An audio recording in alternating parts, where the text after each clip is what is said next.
Hello everyone and welcome back to the Common Sense Crypto channel. As with you always, this is Rich doing another video today on XRP. So I hope you're all having a wonderful day today wherever you are in this great world. We're going to talk about XRP. I'm going to talk about a few other things that are going on as well. Now, in that video I did earlier, I forgot to mention the most important part. Now, we know real-time payments are going live in the EU on April 8th, and are partnering with ACI. And you see, ACI and SWIFT.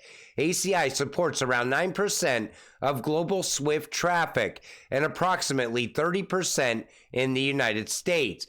ACI is also a Ripple partner. So think about that. Now, we were only expecting Ripple through partnerships and directly to only capture like 10% of SWIFT's business. And if that was to happen, XRP would shoot to 3 digits plus. Now we're expecting maybe even more percentage of that happening. We don't know for sure yet, and I really don't want to speculate on this, but I see a high-priced XRP coming in the near future. And take a listen to Fed Now, the direction they're going in. The Federal Reserve chose to develop the FedNow service in part based on a strong industry demand for more choice and availability of instant payments. Early on, we formed the FedNow pilot. So the Fed is also looking at real-time payments. We also know Ripple has a lot of rails set up inside of FedNow already. Then beyond that, we start to look at BRICS. We know the rails are already inside of BRICS. And we just got announcements for both Brazil and India building their CBDC platform on the XRP ledger. Let me tell you something. The future looks absolutely incredible for XRP holders. In 2024, regulations will allow cryptocurrencies to be integrated into the global financial system. This year, the crypto industry will focus on real-world utility and crypto-based apps used in everyday business. As prices increase, there will be more trading in assets outside of Bitcoin. They're already telling you about 2024. The United States, there seems to be a shared interest in getting a regulatory framework for stablecoins to the president for signature sometime this year. I think they're fast-tracking stablecoin regulations because I think we're going to see the rise of the digital dollar. Now, I talk a lot about CBDCs, and this comes from Smoke, and I thought this was incredible because it shows you exactly how they can control what people spend their money on. So you see, applies for benefits program, welfare applicant, government entity office, verifies digital identity, digital ID. Then you see the benefit, eligibility, smart contracts, determined amount, and areas for redemption.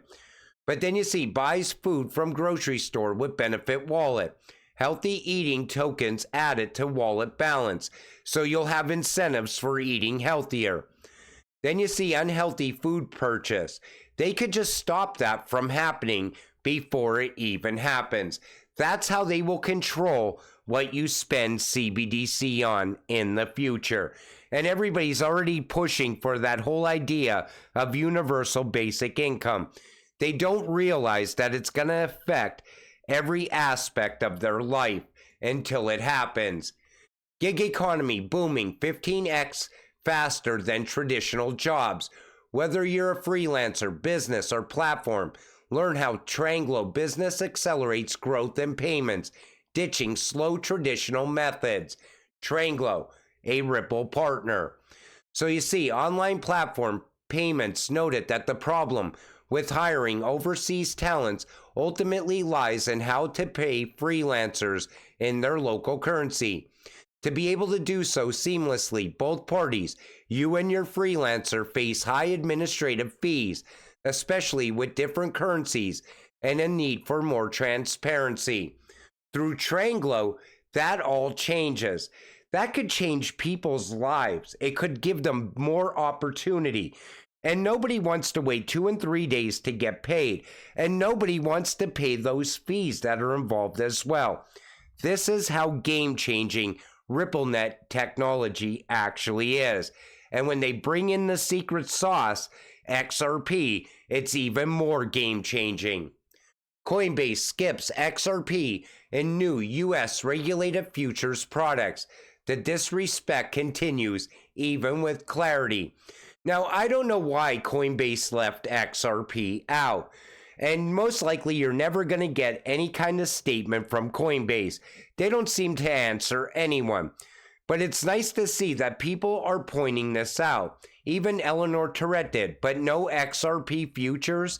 People are wondering why, now that we have legal clarity, that some companies are still overlooking XRP. I think we should overlook them. Breaking, the SEC and Ripple have filed a joint proposal to seal matters regarding a potential settlement brief scheduled for March 22nd. All day long, I see people saying that this settlement is going to happen today. I don't see it happening. In fact, I see this going to distance, going into May. They're going to try to delay Ripple and XRP as long as they possibly can. Because you see the dates right here.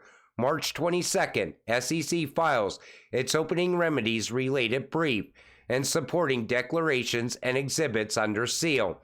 March 25th, parties meet and confer to identify redactions sought by each side and third parties, if any, to the brief and supporting materials.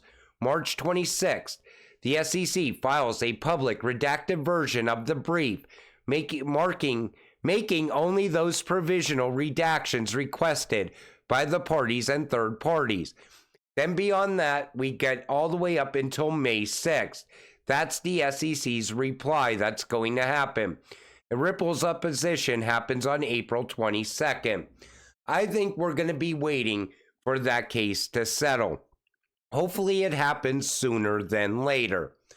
There are some scam emails circulating claiming that you need to do something about your FTX claim.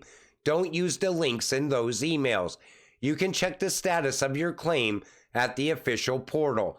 That comes from David Schwartz. There's scams going around the FTX claims now. That is absolutely pathetic. These people lost so much money. They're just trying to get some of their money back. And still we see scammers.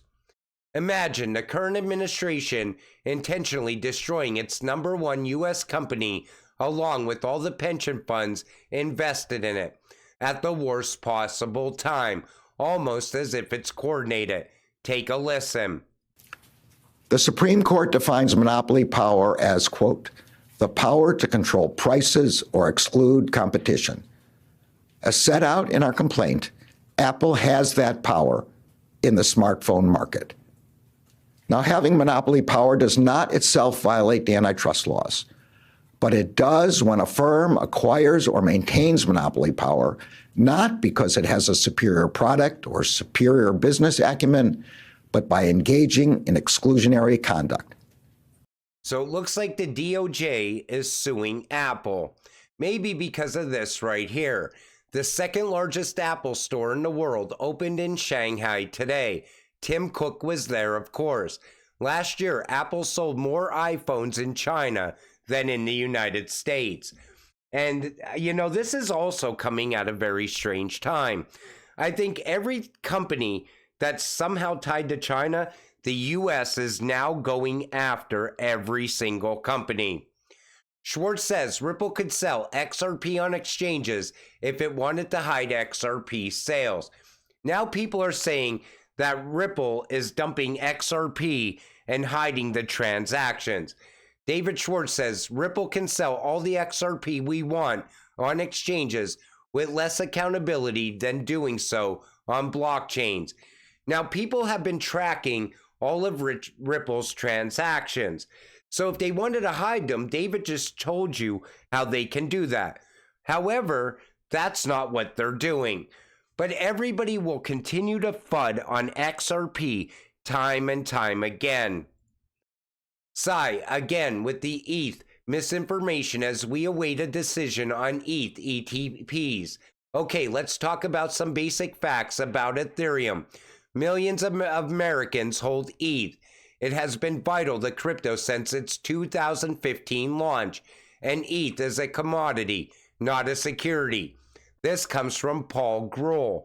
You know, all day long on X, I see people defending ETH, saying that the SEC is overreaching, which maybe they most likely are. Where were all these people when XRP and Ripple was getting brought into court by the SEC? These are all the same people that were saying, look at the SEC, I hope they crush Ripple. I hope Ripple loses. I hope XRP is deemed a security. Now all of a sudden, we're supposed to feel bad for all these people in the ETH community. I'm just not feeling it. In fact, I honestly think ETHgate needs to be brought out into the open. I think it needs to be on the mainstream media news because, you know, every single day, XRP is still being held back by the corrupt SEC. Ethereum got a free pass when Ripple got dragged into court. And that case is still holding us back as XRP holders. Once that case finally comes to an end and that settlement happens, watch all the big announcements around Ripple and XRP. Not long ago, I said Bitcoin and Ethereum would gradually shift into security territory as more facts emerge from the deep state ETHgate scandal. Meanwhile, XRP continues to remain a regulated and recognized currency worldwide.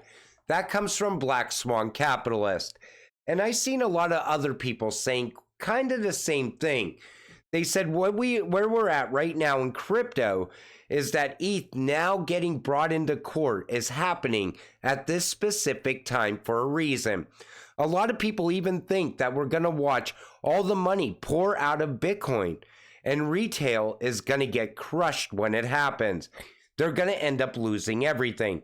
I said it for a long time. You know, you could go on X and you could believe all the hype that these people tell you on a daily basis, or you could look at the facts and the way that the governments of the world talk about Bitcoin. The EU, Christine Lagarde, says Bitcoin's going to become irrelevant. You see the direction that the World Economic Forum has gone in many times around Bitcoin, how they call it power consuming and it's not good for the environment. Every once in a while, they kick it back. When BlackRock got involved, they did that. The World Economic Forum now says Bitcoin's environmentally friendly after BlackRock got involved. I think that even had to happen for a reason. Everything that we see right now playing out at this specific time is leading into something much bigger. My problem with Bitcoin is that it does pose a threat to their CBDC, and they're not going to have any of that. That's why I always looked at BlackRock as that black swan for Bitcoin. What are your thoughts, though? Put it in the comments section down below. I think that the money is definitely going to end up pouring out of Bitcoin, though, at some point. I think the institutions are going to swallow up all that retail money. That's what I see playing out. But, you know, we're XRP investors. We're going in a totally different direction. And let me tell you something. If we capture a decent percentage of Swift's business, XRP is going to hit numbers that people in the XRP community could only dream of. I'm talking about hitting those numbers at a very fast pace, and it could all start on April 8th. But until it does happen, you got to stay patient and stay positive. Let's get rich together. With that said, I'm going to wrap up this video. I want to thank you all for watching. I appreciate all of you. I'll see you in the next one. Have a great night.